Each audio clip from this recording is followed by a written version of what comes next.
Hello, everyone, and welcome to another episode of Selling Greenville, your favorite real estate podcast here in Greenville, South Carolina. I'm your host, as always, Stan McCune, realtor right here in lovely Greenville, South Carolina, and you can find all of my contact information in the show notes if you need to reach out to me for any of your real estate needs. And just a reminder, as always, please like, rate, review, subscribe. Don't miss future episodes of the show. I was just talking to someone, you know who you are, that said that they listened to some episodes and have not yet left a review or a rating.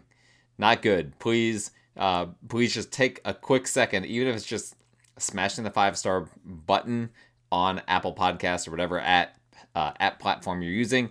Just leave a comment on YouTube. Whatever you guys want to do, I would appreciate it. And, of course, this show is sponsored by Piper Insurance Group. They are my go-to for home, auto, and umbrella insurance. They're an independent insurance agency, meaning that they can quote multiple different insurance companies, bring back the best rate that they can find. They're licensed in South Carolina, North Carolina, and Georgia. And even if you're looking for beyond just your primary residence, your primary vehicle, things like that, insurance for those sorts of things, they will help you out with insurance on investment properties as well, fix and flips, ground up new construction, residential, commercial, all of those things. So please reach out to them. Piper Insurance Group, local companies of Greenville. They can help you out. Their contact information is in the show notes. All right. We have gotten a little bit off track somewhat with dealing with some more national issues, right? There's a lot of national things in the headlines. I want to bring it back to Greenville, right? And have some more Greenville-centric content. I know a lot of my listeners are people interested in potentially relocating to Greenville. So I want to make sure that this content is helpful for you guys. And a lot of realtors as well listening to this content, you guys might be more interested in the Greenville specific stuff. So I want to make sure I cater to you as well. But before I get into that, okay, because we're going to be talking about some of the unique things that we have in the Greenville market, some of the types of properties that are kind of different than others. But before I get into that, I just want to recap. This past week, I went to Columbia, South Carolina for a couple of days for Capital Conference. This is a politically focused conference for the Realtor Association, basically in the state of South Carolina. Some of you may know I chair the Realtor Political Action Committee here in Greenville, South Carolina. All that means is that I am a first of equals when it comes to this committee. It's really easy to join. By the way, if you're a realtor, you want to get involved in the association, this is the way to start. Join the Realtor Political Action Committee. Reach out to me. I can tell you how to join. But we're not exclusive. We'll basically take anyone that we can get. Really, the goal behind the committee is to push for private property rights. That is the number one thing. Every now and then there are realtor-specific issues that come up, but usually the realtor-specific issues are handled more on the state level. On the local level, we're pushing back against all of the anti-private property nonsense that's happening in various county and city governments. Yes, they're all trying to take away, strip the rights of private property owners in a whole lot of different ways. Now, not everything would you necessarily agree with, right? Some people are, I know that there's some listeners who are really anti-development. And that's one of the big issues right now, right? Because we need more development. It's got to be smart, right? We're not talking about just like throwing up skyscrapers left and right, but there has to be more development. There has to be smart development in order to account for the housing affordability crisis that we have nationwide, but specifically here in Greenville. Now, some have basically just put their head in the sand and just said, we're not going to do anything about it. We just want to stop all development. I don't think that's the right approach. I think that we need to take a sensible approach to saying, well, if we're going to allow people to come into Greenville, and a lot of people are coming into Greenville and into Spartanburg and into Anderson and the upstate as a whole, if we're going to allow that, we need to have a place for them to live. Because what ends up happening, usually the people coming here from out of town have more money than people that are native to the Greenville area. And so it's not helpful if we're not building more. Basically, the people with more money are just going to outbid all of the people that are local. And so we're just kind of cutting off our nose to spite our face if we're going to be anti-development just across the board. So on the political action committee side, we are really trying to bring some common sense into that discussion. And it's not just about development. It's about a whole lot of other things. It's about property taxes. It's about how you're able to use your land. It's about making sure that the property doesn't, that the different county councils, different city councils don't do workarounds around zoning in order to tell people what they can do with their land without going through the proper zoning process. So there's all sorts of different things like this that we're doing. So we had a conference in Columbia about this. Great conference. Had a good time. Good networking. And I highly recommend that you guys go. It's an annual conference that SCR does. It's only like $50 to go. And really it's a one-day conference, but for if you want to go to the legislative reception, meet your representative, or sometimes there are some breakout sessions before that are for people in leadership positions. That happens the day before, but it's the past couple of years, it's just been a one-day conference. So you can literally drive up to Columbia, drive back in the same day if you want. Highly recommend it. Let me know if you guys are interested in any of that. All right. Not to get too off track here, but I did want to put that out there so you guys know kind of a little bit of what I've been doing in addition to all of my normal work. So Greenville, right? A Greenville specific episode I've been promising you guys, and here's what I want to talk about today. There are 3 quirks that come up frequently when people are looking at homes. 3 different things, and there's more than this, but 3 main things, at least for me, that I run into that people like to ask about. Homes that are on golf courses, homes that have basements, ideally finished basements, and homes that have pools. These 3 things frequently come up in conversation, and they're controversial, right? Not everyone wants a golf course in their backyard. Not everyone wants a basement. Not everyone wants a pool.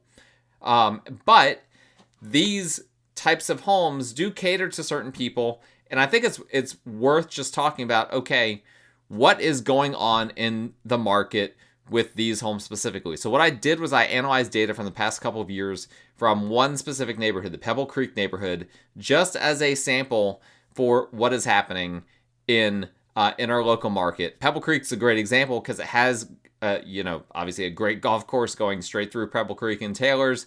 So there's homes on the course. There are plenty of basement homes, some with big basements, some with smaller ones, and then there are pool homes in that neighborhood as well.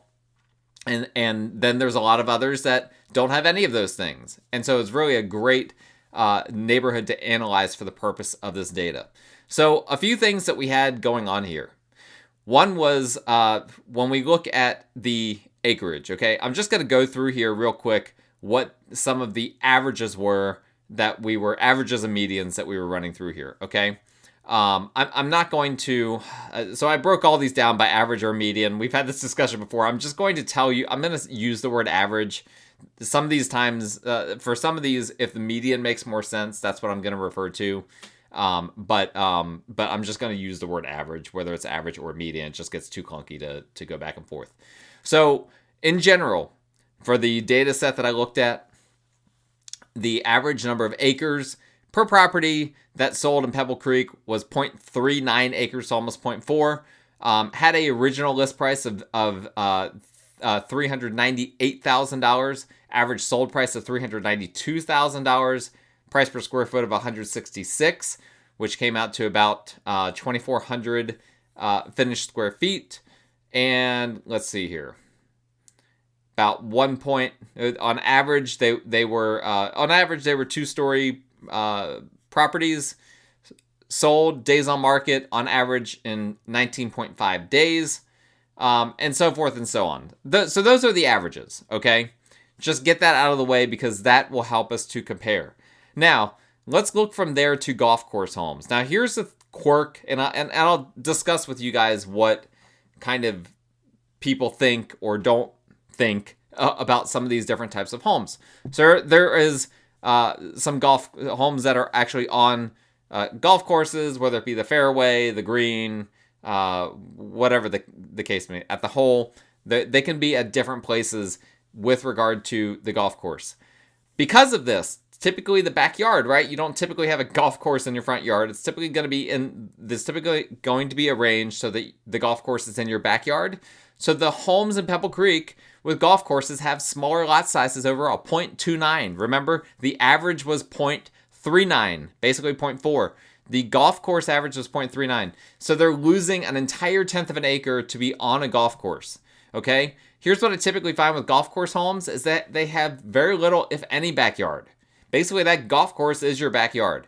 So if you don't like the yard maintenance, which of course a lot of these communities already have, yard maintenance built in to the HOA fee, but if you particularly just don't even need that, you just like to go out on your deck and you just like to see stuff back there, but you don't need a backyard, that's where a golf course, a home that's actually on the course, can be good, right? You're going to get things taken care of because they're going to want everything to be cleaned up, but you're probably not going to be able to have fences. You're probably not going to be able to you're going to be limited in terms of using that space. You're going to have to deal with quirks like balls coming towards your house, maybe even hitting your home, right? This has happened. You get, obviously they try to set the home far enough away, but if a guy shanks a drive or whatever the case may be, you could find a golf ball hitting your home. Not everyone likes that. In terms of size, these homes also in Pebble Creek tended to be smaller. On average, they were 2,182 square feet. That's quite a bit smaller than the 2,400 square foot average for the non-golf course homes. The median was 1978, which was also substantially less than the median for everything, which was 2,410. So these homes are smaller in general, and their lot sizes are smaller as well. And that reflects in them being substantially cheaper, okay?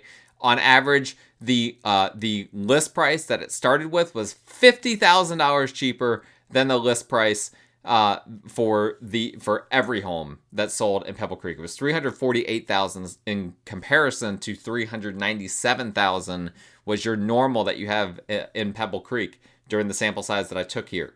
And so it's definitely, these homes are not for everyone, right? They're smaller, at least in Pebble Creek. In this sample, they were smaller. The lot size was smaller, and that's going to be pretty normal. It's mostly retirees that want these sorts of homes, right? Nobody that has children or that has animals wants a home with functionally no backyard. Your animal, they're not going to be allowed to go out on the green and poop on the green, right? So you've got to take that into account.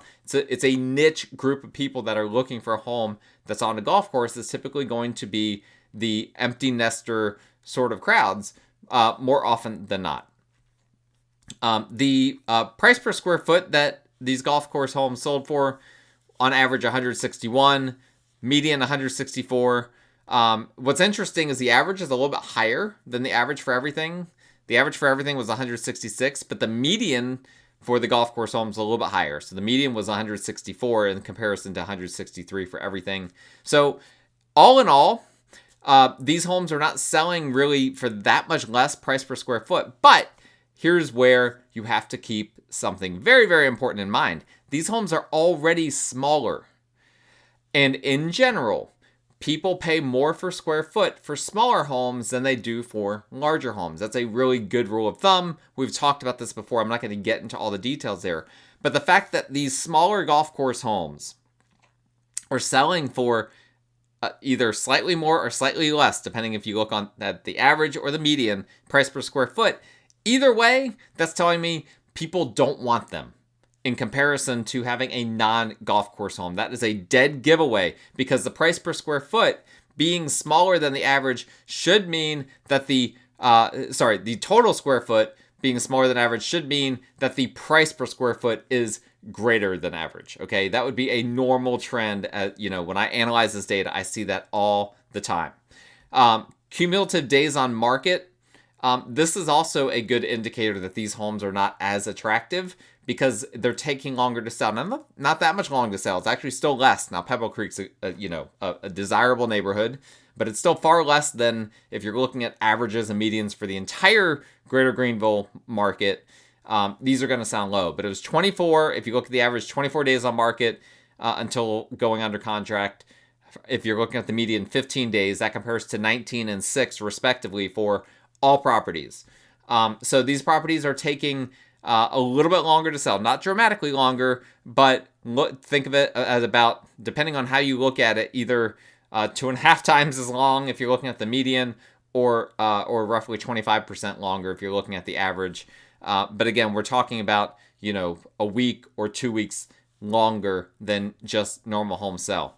So golf course homes can be a great option, but the data is telling me that it's not people's first option, right? And that's not shocking, should not come as a surprise, but it's always good when the data confirms our priors. Let's look at basement homes, okay? The basement homes on average had much, much larger lot sizes. 0.51 is the average. 0.51 acres is the average. 0.49 acres is the median. Of course, that's substantially higher than the 0.39 and 0.37 that we have for all properties that we're looking at in the sample, and substantially almost twice as large as the golf course homes.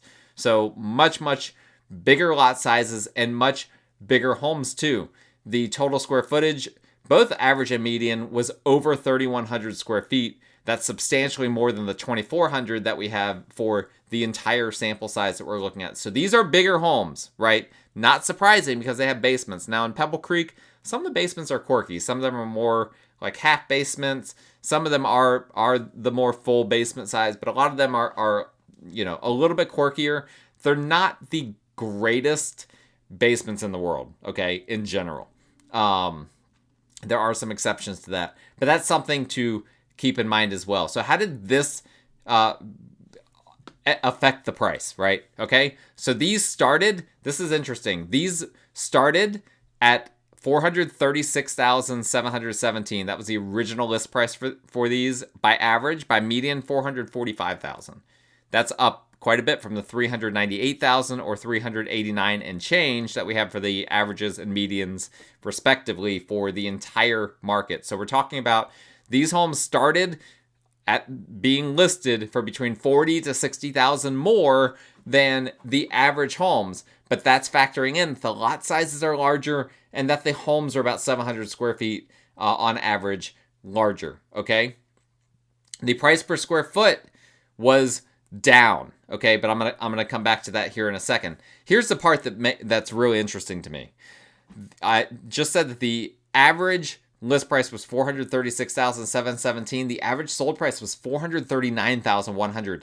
On average, the basement homes are selling for more than they're listed for in Pebble Creek. Okay, what does that tell you? That's a real good indicator that people want those basement homes. Okay, we just looked at the golf course homes. I showed you some data that you can look at to determine that those aren't as desirable. This is a dead giveaway that these are desirable. Okay, if you look at the median, it says the same thing. The median list price is $445 and the median sold price is $445. So they're selling for what they're actually listing for, which is great in comparison to, in general in the Greenville market. You're not going to get 100% list to sold ratio. You're going to get closer to like a 98%. So people like the basement homes overall. Don't let appraisers tell you otherwise. Appraisers hate basement homes. I talk about them a lot. They don't like them. Here's some more data that tells you what you need to know. The cumulative days on market, by average 5, by median 3. Okay, the lowest of any numbers on here. The averages for the entire community are 21 and 6. So they're selling in less than a week on average the basement homes in Pebble Creek. Of course, this all depends on them being listed properly, right, for the proper price. But during this sample size, it appears that they were. Now, the price per square foot was lower. The price per square foot on average was $139, and on median, $145. I said I wasn't going to say median all these times, but it turns out that I am. So, on average, that's a lot lower than the 166 and 163 average and medians that we have for the entire sample size. But again, this is what you can expect when you get homes that are much bigger. The bigger homes sell for less price per square foot than the smaller homes. And that's just because at some point people are no longer willing to spend extra for just more square footage, right? Some of that square footage is a little bit superfluous. right? Completely, if we're going to be completely honest about it. Do you really need that extra office downstairs? Do you really need that extra storage? How much do you need it? Generally speaking, once you have a living room, once you have bedrooms, once you have the bathrooms, and maybe one more flex space, sorry about that. Once you have all of those things, and of course, kitchen, things of that nature, any additional square footage is kind of extra for a lot of people. Now, they still like it. Nobody wants less square footage unless they're concerned about the maintenance side of things. But that's why one of the many reasons why you see the price per square foot tending to be lower for some of these homes. We also run into the thing of, I mentioned appraisers don't like basement homes. They tend to not give basements the full value on the appraisal for what they're worth. So realtors have to factor that in when they're pricing a home, as do sellers. But long story short, even though that price per square foot is the lowest out of all of the numbers on here, it is still, all the other data speaks to the basement homes in Pebble Creek are desirable. People want them. They're looking to get into those basement homes. They're willing to pay a premium to do so. Now let's look at pool homes. You'll hear people say that people don't want pool homes. That is and isn't true at the same time, okay? Here's where it is true, okay?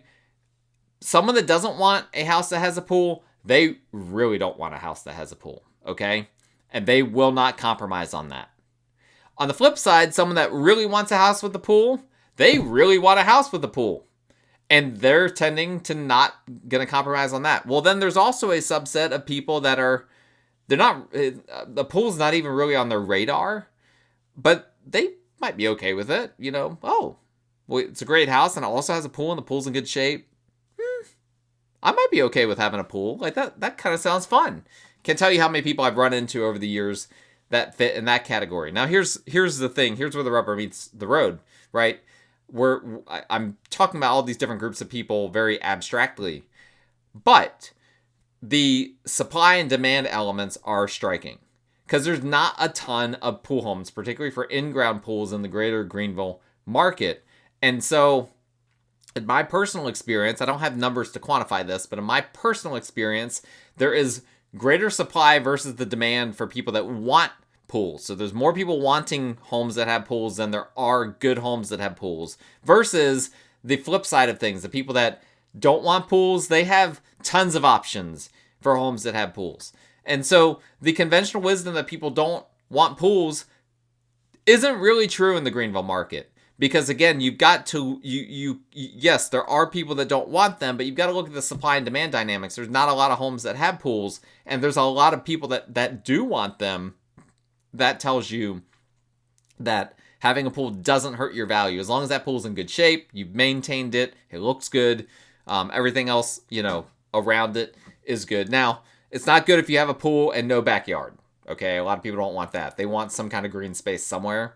But that's neither here nor there. Okay, so let's talk about this sample size here.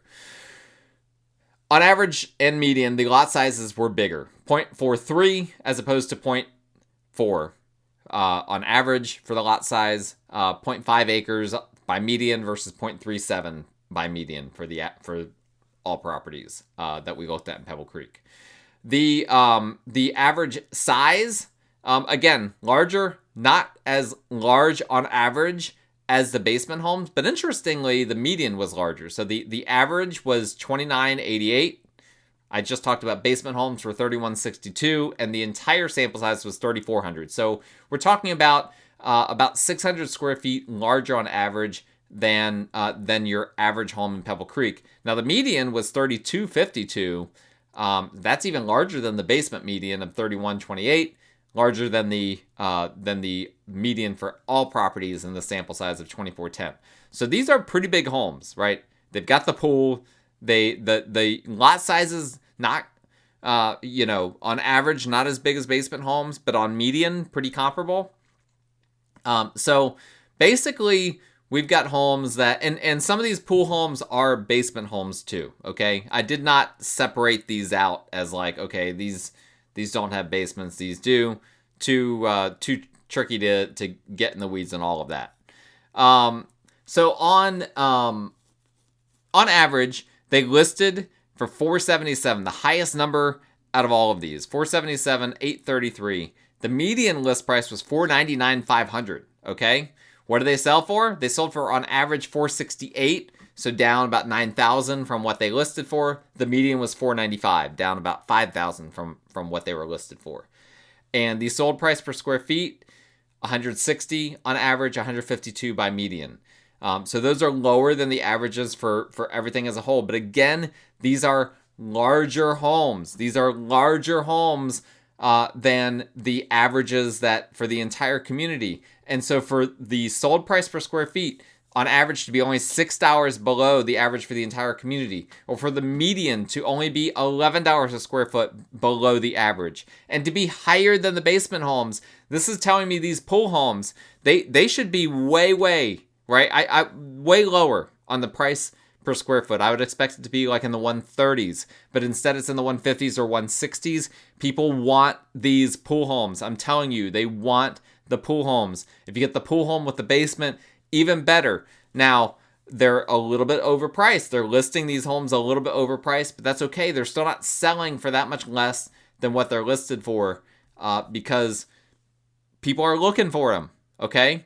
They love the idea of having that great pool in the great community. They can go back there. They can refresh. Of course, Pebble Creek has great trees throughout that community. Really, a desirable place to be in general. And so people are paying for that, and they will pay for pools in communities that already have pools, right? After COVID, people don't really care to go to public pools as much as they used to. Those are not in vogue as much as they used to be. And so these pool homes selling for by median almost $500,000. That is so much higher than any of the other numbers here, right? Remember, the median for everything was $390,000, so it's selling for over $100,000 more than the median, and that's with them, by median being about 800 square feet larger. So some very interesting numbers for me on that.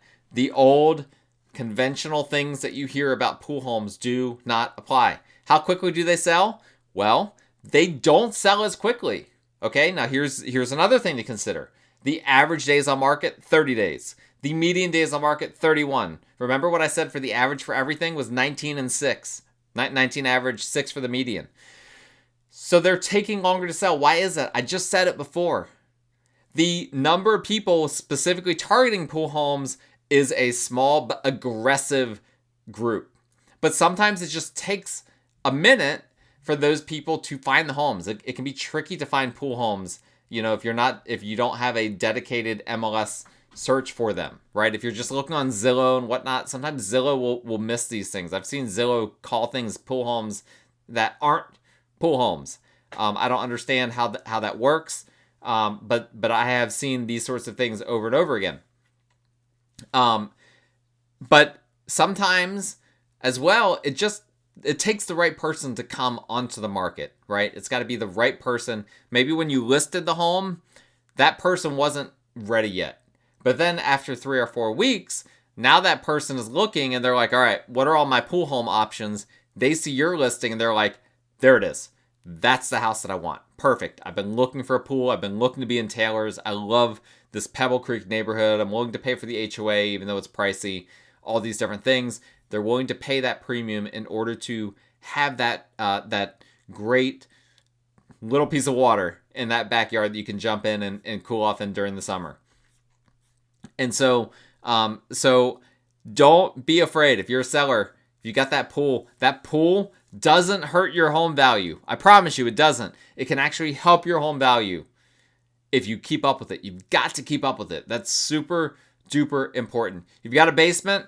You're hearing that basements don't get full value. It's true, but the basements still help the value of your home, and they're going to sell quick. People like their basement homes. Again, there's a lot of supply out there, people that want basement homes. They would take a basement home over a 2-3 story home any day of the week. Tons of people that are out there. And there's not enough basement homes in the Greenville area to fulfill that demand. There's not enough supply of the basements to fill the demand. Apologies if before I might have said supply and demand. I kind of got on a roll there. This is not a scripted podcast. I may have said supply when I meant demand a few other times. I don't know. It's late at night. It's 8:30 at night. I'm having to record this now because I've got people doing work at my home. I'm actually doing a basement remodel at my house. And guess where I record this podcast? In my basement. So I didn't want you guys to hear, a bunch of hammers and drills and who knows what else, drywall saws in the background. So I'm getting this content out for you guys at 8:30 p.m. so that you don't miss it. But that's all I have for you guys today. If that all makes sense or doesn't make sense, let me know. You guys know you can reach out to me anytime. Text me, call me. I'm on WhatsApp if you want to do that. You can send me a DM. People send me Facebook messages. Fine. Instagram messages. Don't recommend it, but fine. All of those things. Look in the show notes. You'll find the core contact info, but you can hit me up those other ways as well. Look in the show notes for Piper Insurance Group and get a free quote from them today, home, auto, or umbrella. And please like, rate, review, subscribe, and we will talk again next time.